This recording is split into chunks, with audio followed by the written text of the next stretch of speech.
Millions stuck with their Thanksgiving plans this year, despite the CDC's warning to travelers to just stay home. More than 2,200 COVID-related deaths were reported Wednesday, the highest one-day toll in more than 6 months. CBS News correspondent Adriana Diaz is in Chicago, where hospitals are struggling to keep up. I expected to be celebrating with my 92-year-old mother, but that's not going to happen this year. Officials across the country, like Chicago Mayor Lori Lightfoot, made one last plea to Americans Wednesday: safety first on Thanksgiving. The city's public health commissioner pointed to Canada as a warning sign. Canada celebrated its Thanksgiving 6 weeks ago. Since then, the number of COVID cases diagnosed per day has more than doubled. The U.S. rates of cases right now are much worse than Canada's was. But in some places, the surge is already here. Yesterday, California set a nationwide record for the most new infections reported in a single day. I am not gonna lie, I am nervous to see what happens. In Topeka, Kansas, the Stormont Vail Hospital is at capacity, and they're expecting a 20% increase of COVID patients in the next 2 weeks. The CDC recently took a look at Kansas's mask mandate, saying it's proof masks work. Counties that implemented a mask mandate saw a 6% drop in cases. Counties that didn't saw cases rise 100%. One person who learned how important masks are in a devastating way is Anil Garmalkar. What was your view on the virus before you got sick versus now? Really didn't think it would have the effect it did on me. The former truck driver would normally have been hauling turkeys over the last few months. Instead, he's at home, breathing through a tracheotomy tube in his throat.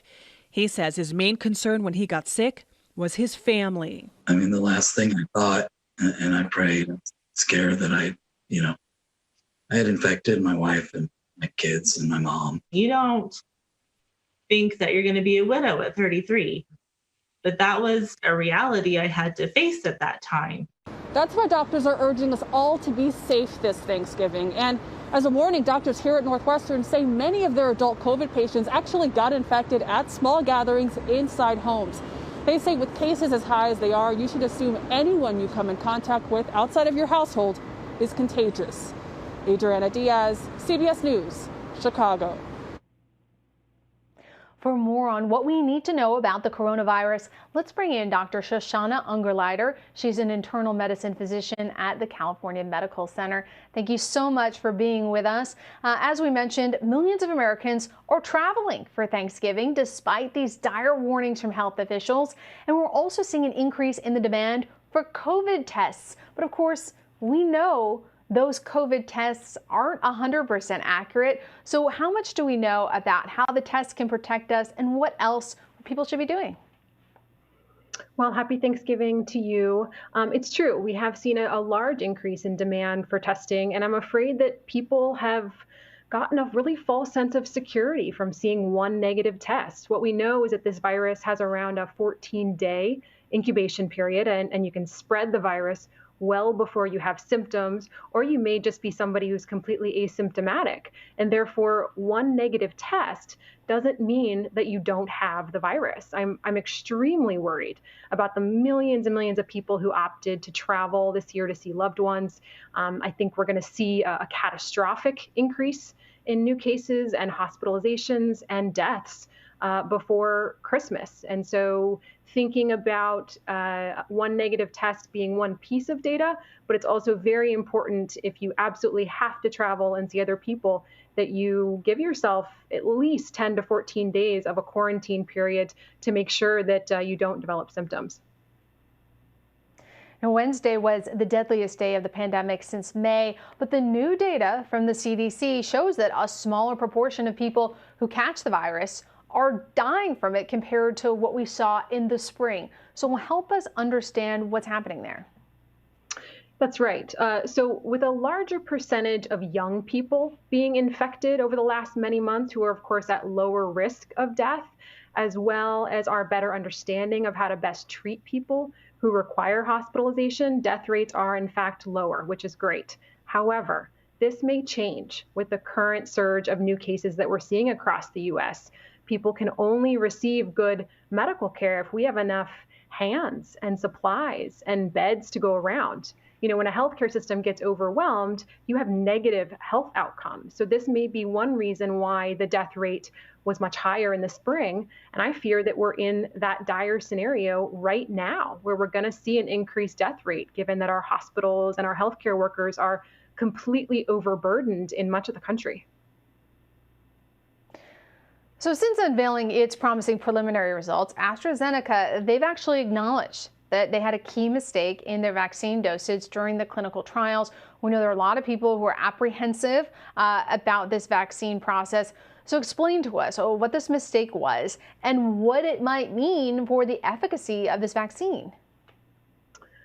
Well, we're learning more every day here about it. There are concerns about what they're calling an accidental dosing error in their trial, which has led to a lot of confusion about outcomes. There are questions as well that remain about how they analyze their data with multiple trial sites as well, and where all the information is coming from. So in order to beat back this virus, we first need a safe and effective vaccine, right? But people also need to trust in the process. And AstraZeneca has not, I think, been as transparent as the scientific community would like at this point, but we are learning more about it. And Pfizer, of course, requested emergency use authorization for its vaccine last week. Moderna is expected to do the same soon. So could this new development with the AstraZeneca vaccine, could that impact its chances of also getting this authorization for emergency use? It's possible. I think it's important for people to understand, what the emergency use actually is. So in the U.S., right, all drugs and vaccines, as well as medical devices, cannot be sold without first getting approval from the FDA. So after a company submits the results of their clinical trials to the FDA, the agency decides whether the product is safe and effective. And that's a process that, in a normal time takes many months. If the country's in a crisis like what we're facing right now with the coronavirus pandemic, a company can apply for this emergency use authorization, the EUA, which can be granted considerably faster. But they have to do a careful review of all of the evidence and of course, safety data. So we do expect that first EUA for a vaccine to be made in the next few weeks. Not sure how that'll impact AstraZeneca's chances. So a new study from the University College of London has found that common mutations of coronavirus do not appear to make the virus any more infectious. I guess that's good news. So could this change, though, once people start getting vaccinated? Great question. So we do know viruses mutate, meaning they change over time. This is typical of all viruses, and of course, this coronavirus is no exception. Based on the results of the study that just came out on this, the mutations appear to be a matter of just normal evolution of the virus. They don't contribute to speeding up or the spread of the virus. So this is, in fact, good news. One thing that we expect is that once people start getting vaccinated, this will exert something called selective pressure on the virus. So it likely will begin to mutate in various ways, but exactly how that's going to play out has yet to be seen. Well, Doctor, thank you so much for joining us on this holiday. I hope you have a happy Thanksgiving. Thank you. You too.